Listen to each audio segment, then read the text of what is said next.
Think you can tell the difference between intelligent design and a bonehead design? Well, let's find out.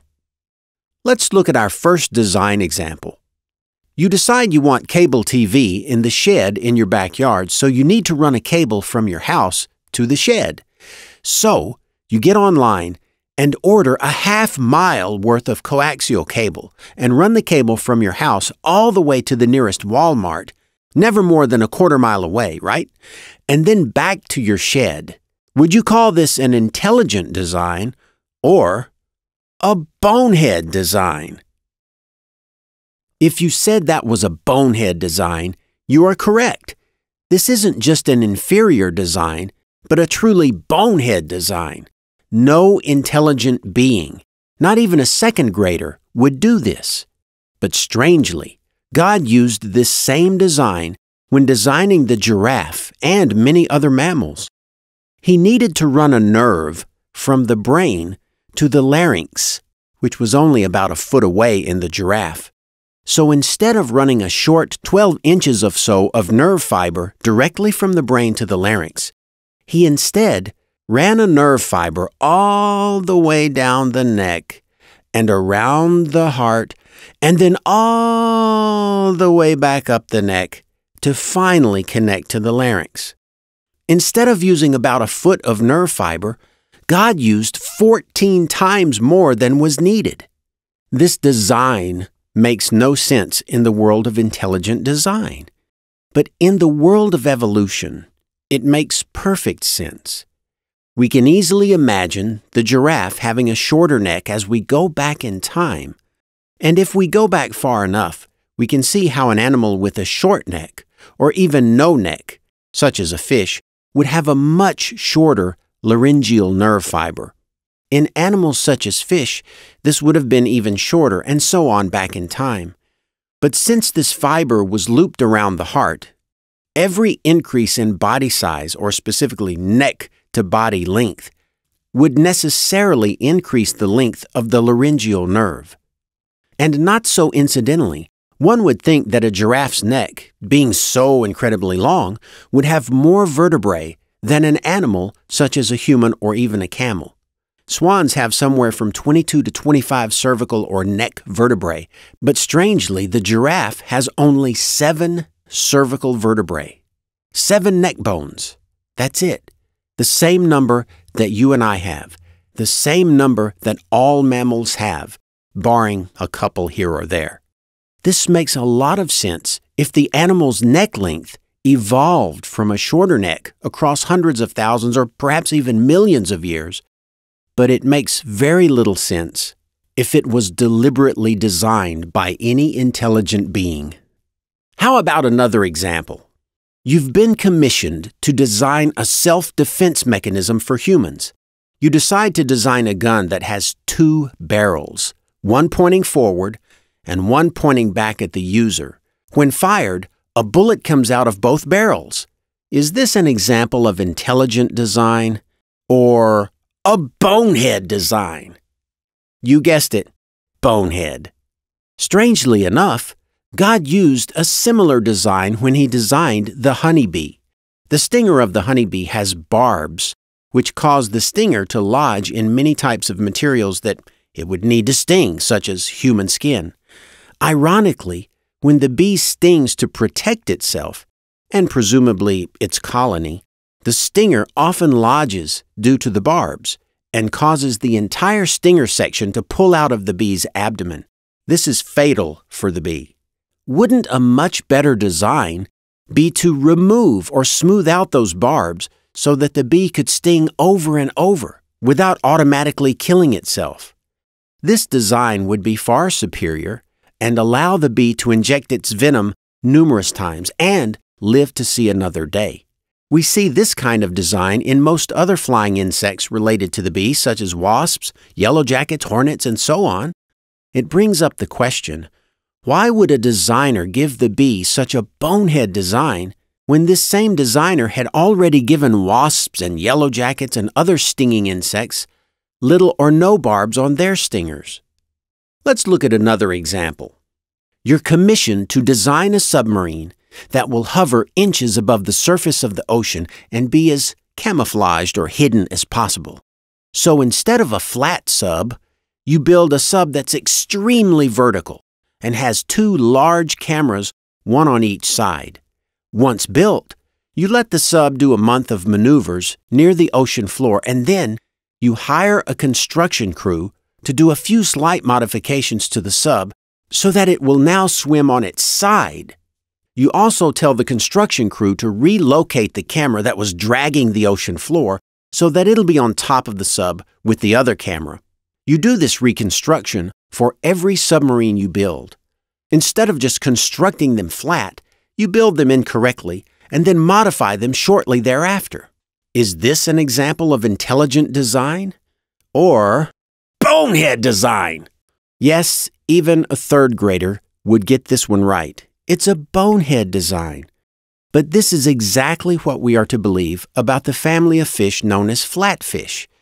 They were designed to swim on the ocean floor on their sides, yet they start off life vertically, with an eye on each side of their head. Later, they start swimming on one side, and their now hidden eye migrates up and around so that it is now on top, or should I say the exposed side, with their other eye. Yet the mouth remains as it was, creating a really strange-looking face that only another flatfish could truly love. Let's look at another example. You're tasked with designing a new airplane, which will be known as an airplane, but it won't need to fly. Just taxi around on its wheels and look like an airplane. It'll be able to roll on its wheels, but at a faster speed than a normal airplane. So, you design the wheels to be bigger and increase the power to the wheels, but you still design it to have a long, hollow tube with a conical front end, even though it will not need to be particularly light or go particularly fast. And instead of giving it big, wide wings as normal airplanes have, you decide to put wings on the side that are 1/16 the normal size, which serves no purpose whatsoever except to possibly add more weight for the engines to have to push around. Intelligent design or bonehead design? If you said bonehead design, you're right again. But why did God use this exact same design when He designed flightless birds? Some of them have very visible wings that are useless for flying. Some have almost invisible wings. The obvious question is, why give them wings at all if they will not need to be flying through the air? Could the wings of the flightless birds actually be a vestigial remnant from ancient days when their wings were larger and they actually could fly? And another interesting fact is that most of the flightless birds have hollow bones, just like the ones that fly. Strange that an intelligent designer would give them hollow bones, knowing all the while they'd never be flying. Let's do another example. You are given the task of designing a space vehicle that will only need radar to detect its immediate environment, since there will be no light at all in the environment it will explore. So you design it to use radar and other motion sensors to detect the things around it, but you also include a special CPU to receive and interpret camera signals. You also include 2 cameras near the front of the vehicle. Then, in a fit of design brilliance, you completely cover those camera lenses with a thin sheet of semi-transparent rubber so that any light there might be will be 90% blocked. Intelligent design or bonehead design? Okay, so much for the fake audience. Yes, once again, it's a bonehead design. Yet, we can find a design very close to this in nature. The blind mole rat lives in tunnels beneath the surface of the ground. You wouldn't know it by looking, but it actually has eyes and ears. But since it spends almost all its time in the blackness of underground, it doesn't need eyes. Yet, the eyes are covered completely by a layer of skin and fur. Great for keeping dirt from falling into your eyes, but not so great for being able to see anything except large changes in brightness. The ears are also covered over with skin. The baffling question is, why would a designer, using forethought and perhaps complete knowledge of everything, make a creature that needs no eyes have eyes, yet cover the eyes over so that they can be almost of no use? Wouldn't a designer simply not put eyes in there in the first place? Could the real answer be that over the millions of generations, this creature's body adapted to its environment, while leaving evidence of its former state intact?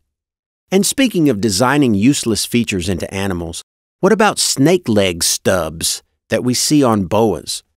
What about genes for teeth in birds? What about genes for synthesizing vitamin C in humans and apes? What about hip bones and hand bones in whales? Nipples on men? Toenails on manatees, for goodness sake! One answer solves all of these problems: evolution. Life evolved over massive amounts of time in many different and often isolated geographical areas. Each area would have its own diverse environmental pressures, which in part caused living beings on this planet to change shape and function as the herds and groups became better suited to each environment by means of natural selection. In other words, the more fit the animal, the more often it will mate, the longer it will live, the more often it will pass its genes on to the next generation, causing the future herd as a whole to shift ever so slightly toward the more fit creature's shape and function. It isn't hard to imagine lizards becoming more and more elongated over time and eventually losing their legs, giving rise to what we now call snakes. It isn't hard to imagine a bird growing so large that it spends more time walking than flying and eventually losing the ability to fly altogether. It isn't hard to imagine how the shape of a creature could change drastically over a short time when we consider the selective breeding of dogs, cats, horses, and other animals that really only began just a few hundred years ago. Imagine what 1,000,000 years of existence would do to a species, quote unquote, of animal. The truth is, there are no species. All life is in transition.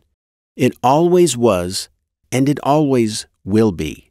We simply could not see this until we had the knowledge of fossils and the immense amount of time this planet has been around. There are tons more design problems that I could list, especially in humans. But I'll stop here. But I want to pose the question to creationists: why would an intelligent designer utilize bonehead designs?